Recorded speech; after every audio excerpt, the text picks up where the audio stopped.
107.5 WBLS, your number one source for R&B.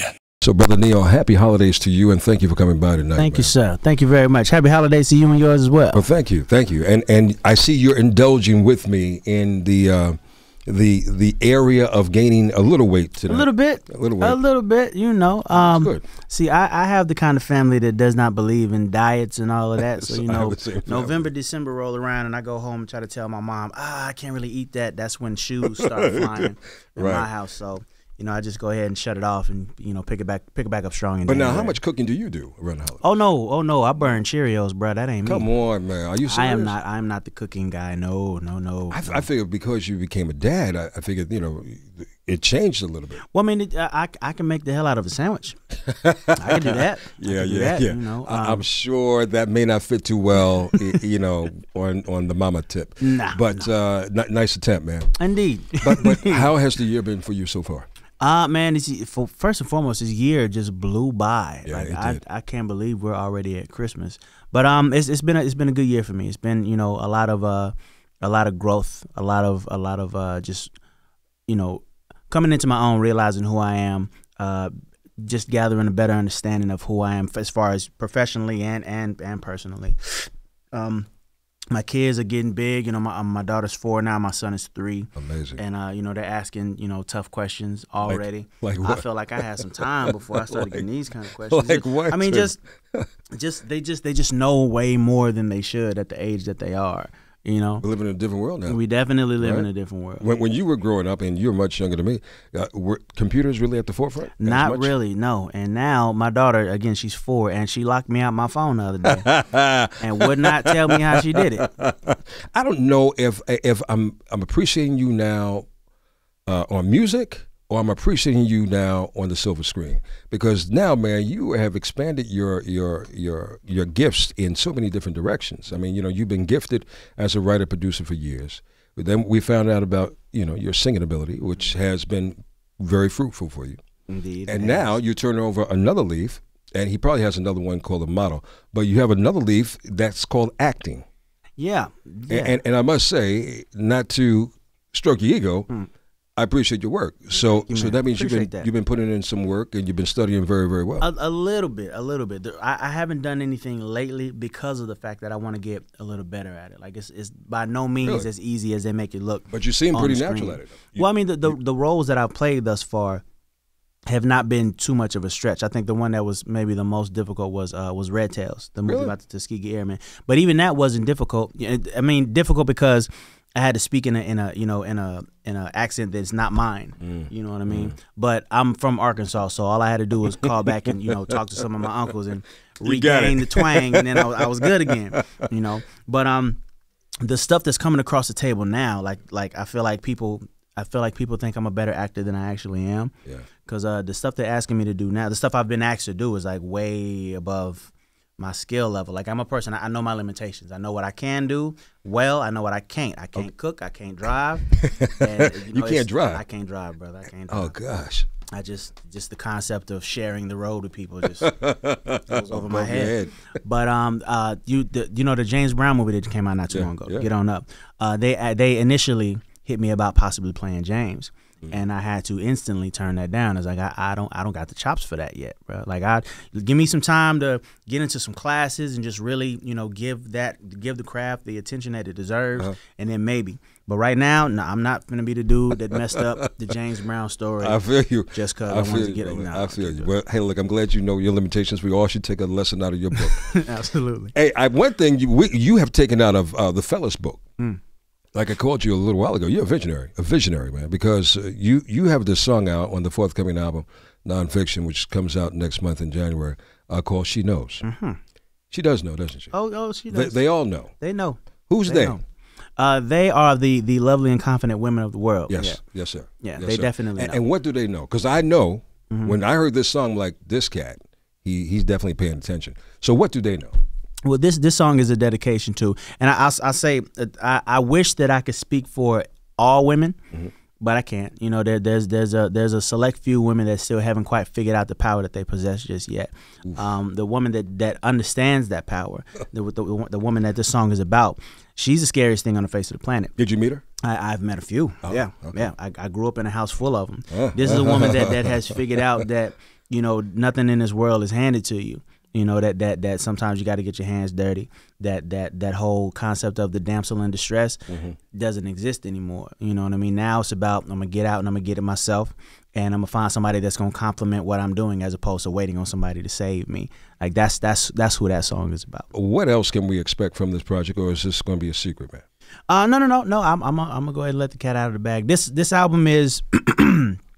I've dubbed this album a couple different things. Okay. One of the things being, this is my reminder to my R&B fan that R&B is the music that I came into this game on. It's the first genre of music that I ever fell in love with.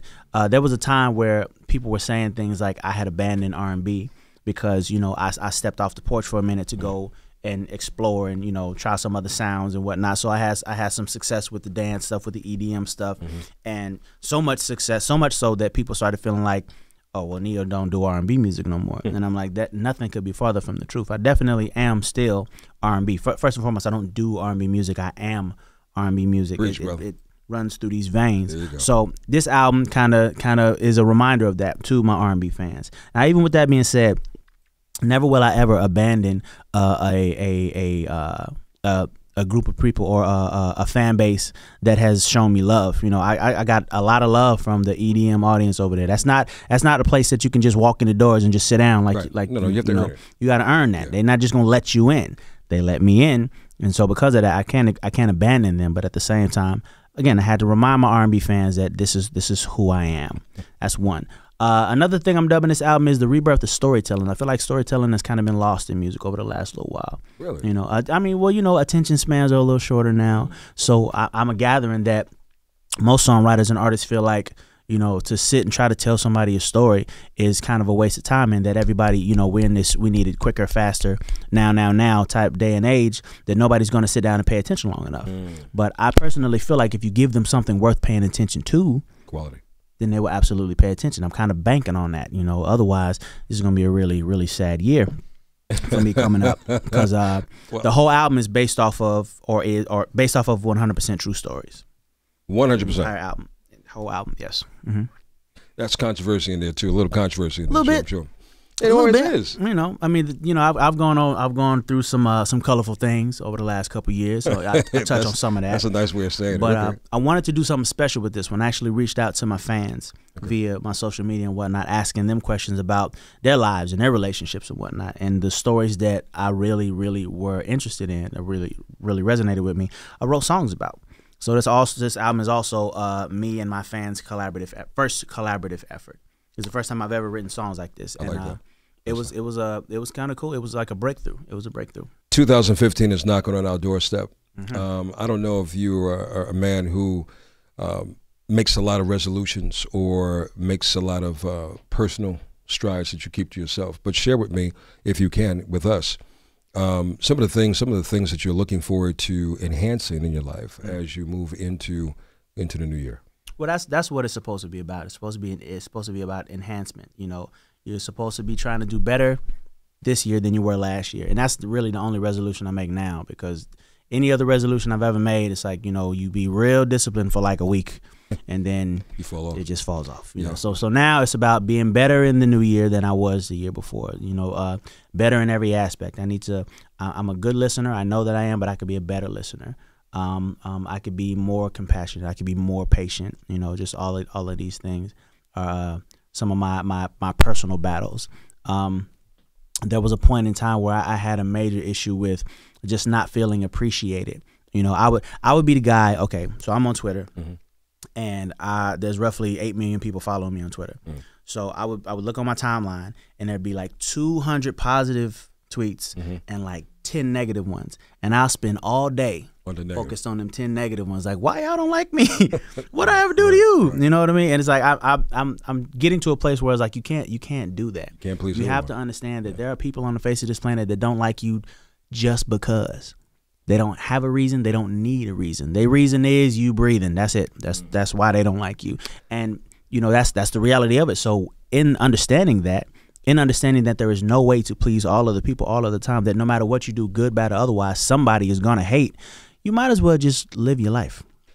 My philosophy around that is, if they talked about Jesus, who am I? What do you think they're going to do to you? Come on Who now. am I? Come on now. Can I get a witness in here? Amen. Amen. Something. and last but not least, would you say that you're a person, when you start something, you finish it? To a degree. To a degree. I'm the kind of person that'll start 4 things at one time, and over time I'll finish them. But, you know, as I start this, I'll get stuck, and then I jump to something else, and then I get a little ways on that. I get stuck, then I jump back to the first thing. Is that Libra trait? Probably. Yeah, probably. You know, songwriting all the way down. Like if I'm sitting and I'm writing a song and I get stuck, you're not supposed to force it. You know, I don't feel like music is something you're supposed to force. It's supposed to flow. So you step away, start on something else. That'll trigger an idea that'll bring you back over here to this, and you get it done that way. That way you get 4 songs done in a night. I hear that, brother. Well, look, man, I thank you so much for coming by and just kicking off and kicking it with us in the holidays. I wish you continued success. May God continue to shower His love upon you, man, as you get into this new year. And the brand new CD. Yes, Nonfiction. Official release date January 27, 2015. It will be in stores, but you can pre-order. I've been saying preload all day. You can pre-order the album right now. You can go to iTunes or my website, neilthegentleman.com, and pre-order the album. So when January 27 rolls around, you will be one of the first people to have it without even having to go to the store. You can sit at home in your drawers and listen to the album. You can do that. The most sophisticated gentleman of music, Mr. Neil. Thank you again, my brother. Appreciate it, We'll sir. see you soon.